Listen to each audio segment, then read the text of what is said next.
This is Da Vinci Bridge.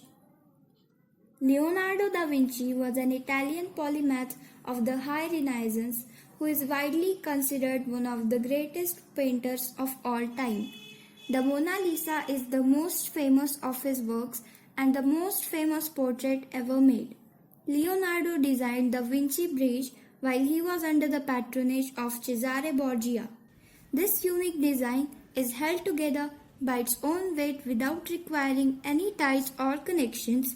In fact, when a downward force is applied to the structure, the braced members are forced to interlock and tighten together through the structural concepts of shear and bending. Thank you.